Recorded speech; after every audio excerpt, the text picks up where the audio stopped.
إن الحمد لله نحمده ونستعينه ونستغفره ونعوذ بالله من شرور أنفسنا ومن سيئات أعمالنا من يهده الله فلا مضل له ومن يضلله فلا هادي له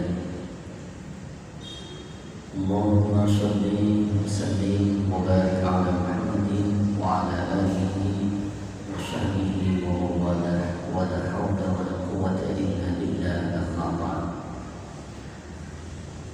Bapak-bapak, ibu-ibu, saudara-saudara, jamaah salat maghrib Masjid dengan Diponegoro yang dirahmati Allah, dengan penuh kerendahan hati dan kesadaran diri, selalu setiap aktivitas kita awali dengan menghadirkan dan rasa syukur kehadirat Allah Subhanahu wa Ta'ala yang telah melimpahkan nikmat dan karunia-Nya sehingga pada kesempatan malam hari ini kita dapat kembali hadir mengikuti kajian Sirah Nabawiyah. Selanjutnya, salat dan salam semoga tetap tercurah terlimpah kepada manusia teladan sepanjang zaman, Nabi Sallallahu Alaihi Wasallam. Mudah-mudahan seluruhnya yang hadir senantiasa diberikan kekuatan lahir dan batin untuk dapat melaksanakan semua sunnah-sunnahnya. Amin ya rabbal alamin. Bapak Ibu yang dirahmati Allah, melanjutkan kajian Sirah Nabawiyah. Pada kesempatan malam hari ini kita akan mengangkat persoalan yang pada kajian sebelumnya sempat kita bincangkan, yaitu limitasi tentang keuntungan. Bagaimana Rasulullah memberikan contoh di dalam ayat-ayat Al-Quran maupun sunnah Nabi Sallallahu Alaihi Wasallam yang berkaitan dengan jual beli. Kita tidak menemukan teks yang menentukan besaran persentase laba yang boleh kita ambil. Misalnya tidak boleh lebih dari 50%. Nampaknya tidak ada. Kita boleh mengambil keuntungan di atas 50%. Redaksi pada ayat 275 Surah Al-Baqarah misalnya itu hanya mengatakan wa ahallallahu al-bai'a harrama riba. Allah menghalalkan jual beli dan mengharamkan riba tanpa memerinci berapa besar persentase keuntungan yang dibolehkan.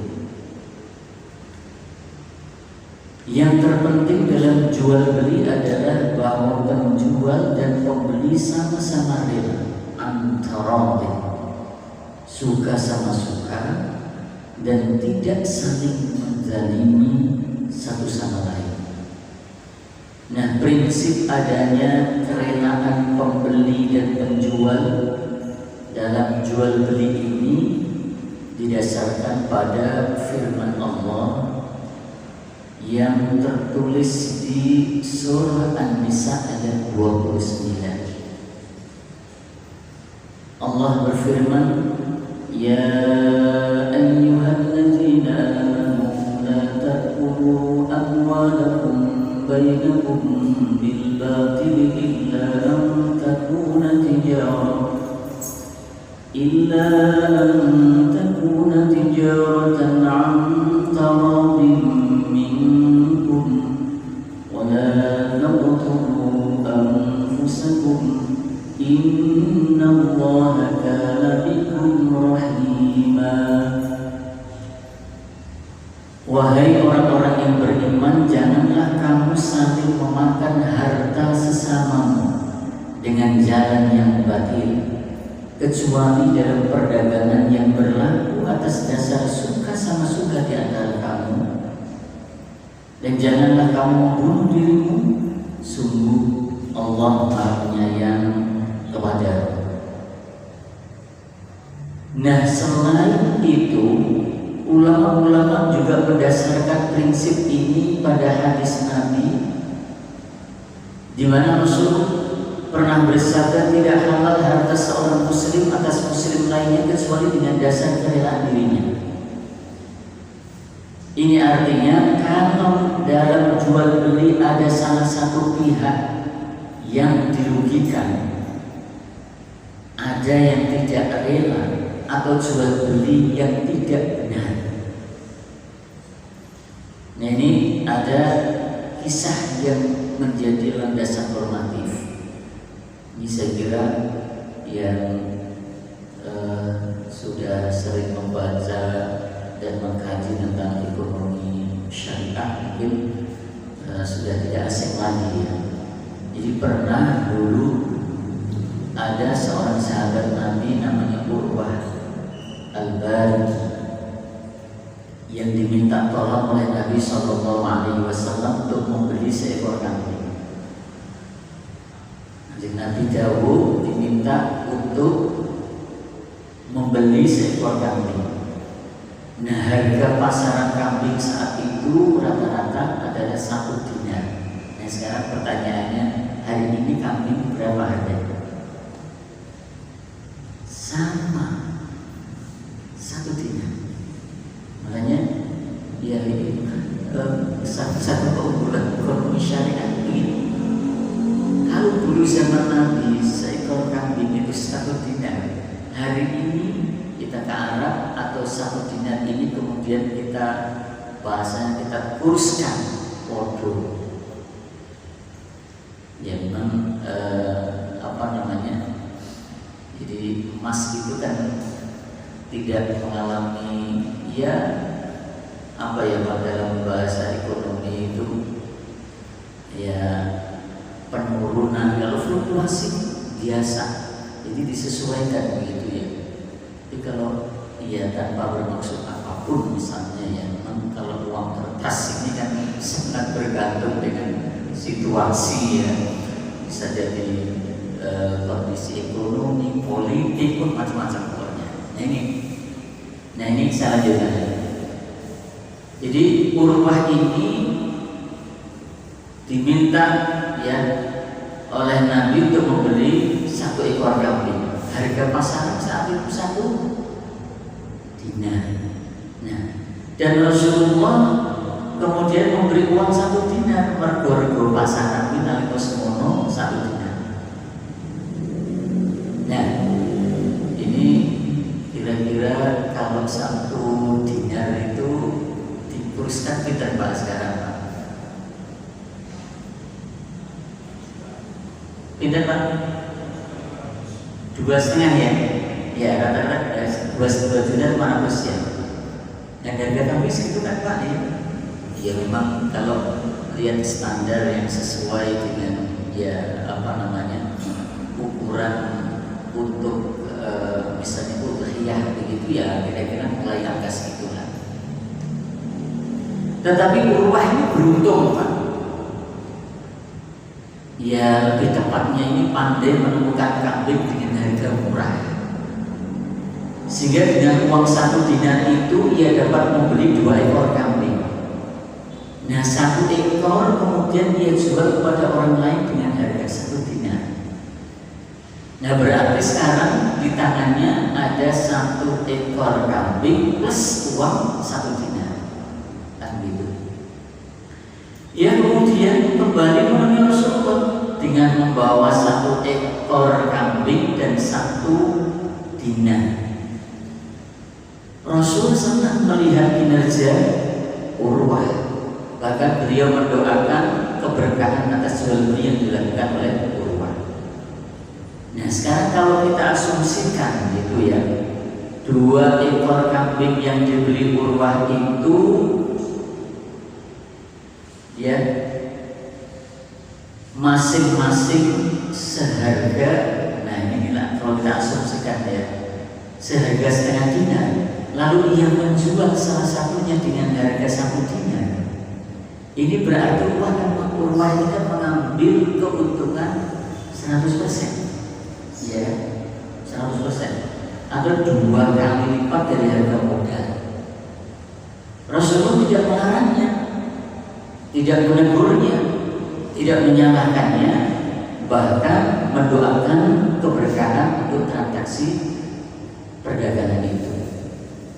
Tapi ini sekali lagi kalau kita bicara tentang fikih, ya nanti akan kita temui beberapa perbedaan pendapat. Jadi saya juga akan menampilkan beberapa perbedaan pendapat. Jadi ada yang memang mengatakan ya kurang lebih 50%, ya kan? Jadi limitnya segitu, gitu ya. Nah, satu contoh misalnya ya, kitab yang ditulis oleh Wahbah Az-Zuhaili. Jadi fikih yang sangat ini menghapusnya Abu Wahbah Az-Zuhaili luar biasa. Buku itu jadi rujukan para ulama-ulama kontemporer. Beliau meninggal tahun 2015. Ini bukunya luar biasa. Jadi termasuk pakar di bidang fikih.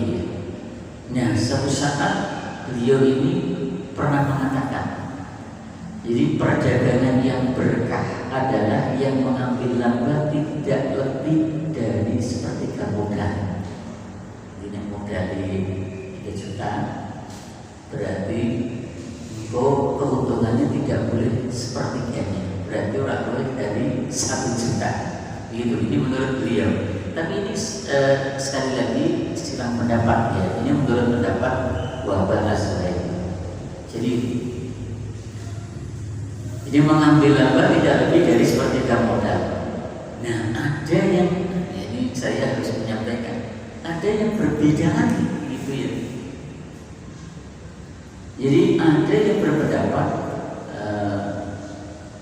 ulama ya, ketika menjawab pertanyaan serupa gitu ya tentang limitasi keuntungan berapa sih, dia mengatakan bahwa mengambil laba sampai 100% itu termasuk riba.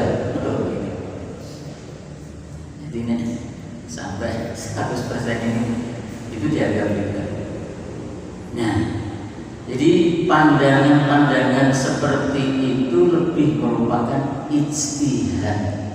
Begitu. Pandangan-pandangan itu lebih merupakan ijtihad masing-masing ulama berdasarkan praktik di lapangan yang mereka ketahui. Ya karena situasinya berbeda gitu ya. Nah, pertanyaan selanjutnya ya, mengapa agama Islam tidak menentukan batas maksimum persentase itu? Boleh jadi ya, hal ini disebabkan karena praktik jual beli ini sangat dipengaruhi oleh faktor supply and demand. Nanti yang kita kaji itu ya, sempat. Jadi faktor tinggi rendahnya permintaan orang terhadap satu barang dan sedikit banyaknya ketersediaan barang tersebut di pasar. Nah, pada saat permintaan tinggi, harga barang cenderung naik, kan begitu. Ketika ketersediaan barang itu banyak dan membanjir, harga cenderung turun, kan begitu.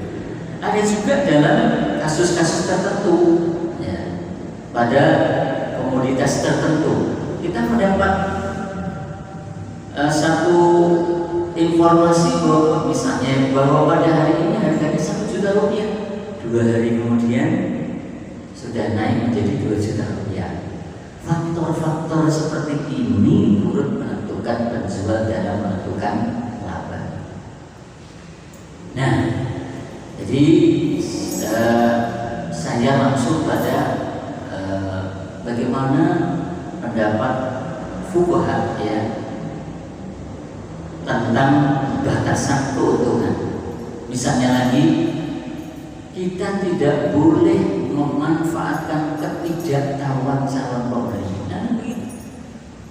Jadi nanti kalau kita lihat dalam kajian ekonomi, sebetulnya memang ada beberapa hal yang itu tidak boleh dilakukan karena termasuk dalam kategori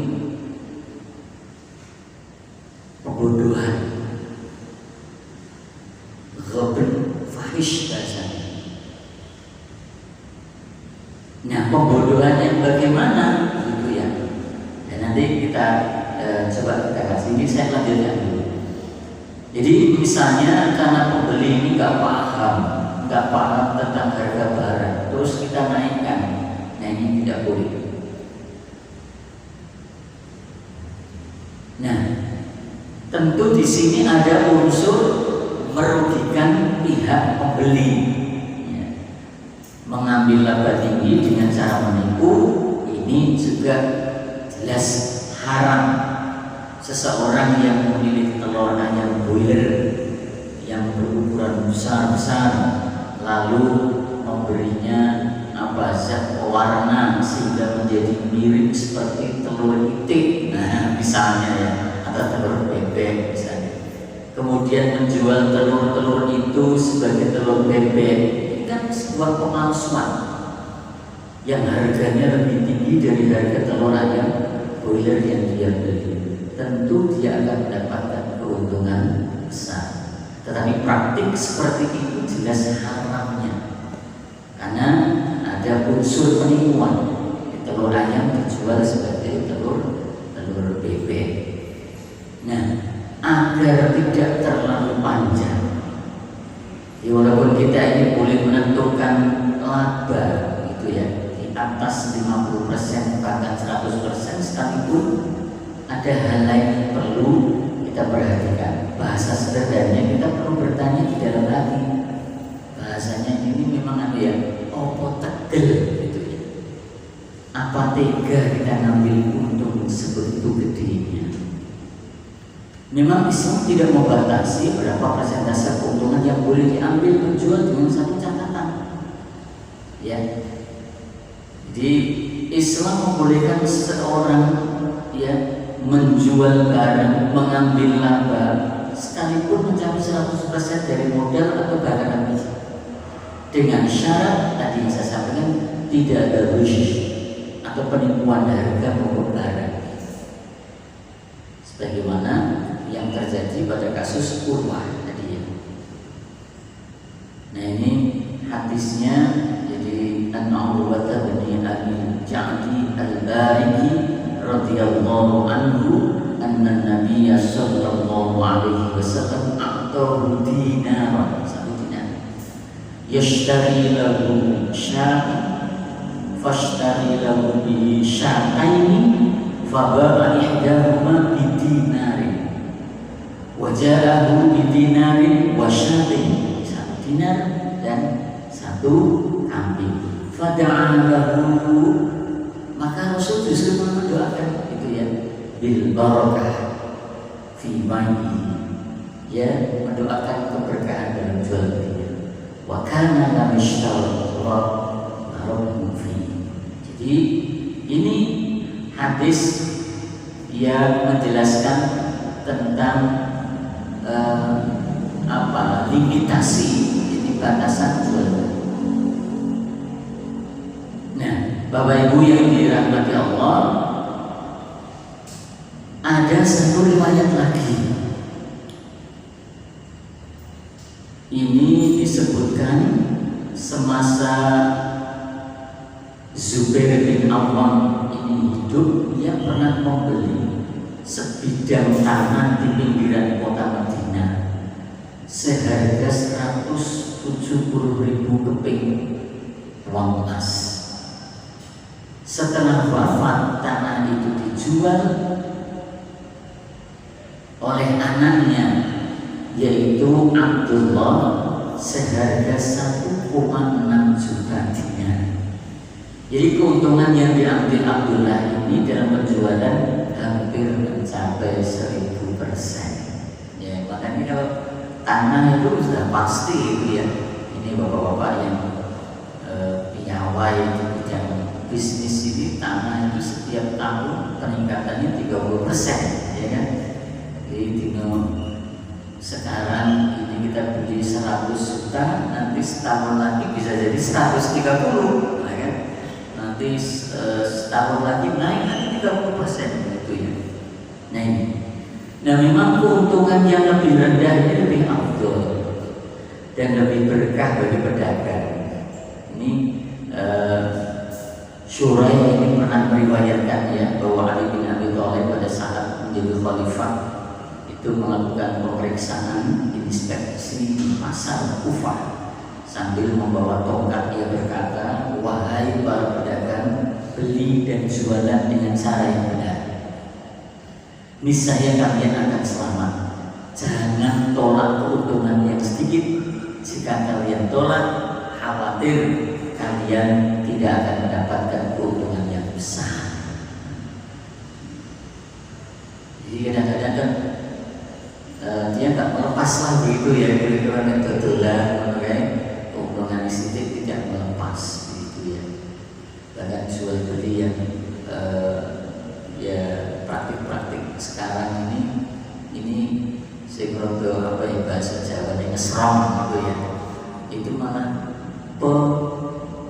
pembelinya misalnya tuku apa sendiri berambang gitu ya 1 kilo gitu ya, setelah ditimbang dan cocok itu dan sesuai ya dengan ukuran begitu, ternyata pembelinya jemput dewi, tak jemput gitu ya, lebok ini boy ya. Harusnya sing boy itu bukan pembelinya. Saya kudu boy itu siapa Pak? Penjualnya. Nah itu. Ya, ini cara yang diajarkan oleh Islam gitu. Itulah sebetulnya keberkahannya dan itulah sebetulnya magnet yang akan bisa menarik pelanggan yang begitu memberi gitu ya. Dan pasti senang loh, pelanggan itu akan loyal gitu ya. Ini cuma kita lihat sekarang ini, tapi sudah banyak gitu ya, pesen sekian, misalnya snack konsumsi sekian, nanti ditimbang. Nah ini bagus ini itu Pak.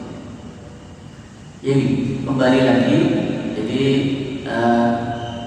Ali ini pada saat menjadi khalifah ini memang pernah mengatakan, dia menyampaikan kepada para pedagang yang berada di pasar kota Kufah ya. Tadi saya sampaikan ucapan Sayyidina Ali, wahai pedagang, beli dan jualan dengan cara yang benar, niscaya kalian akan selamat. Jangan tolak keuntungannya sedikit, gitu ya.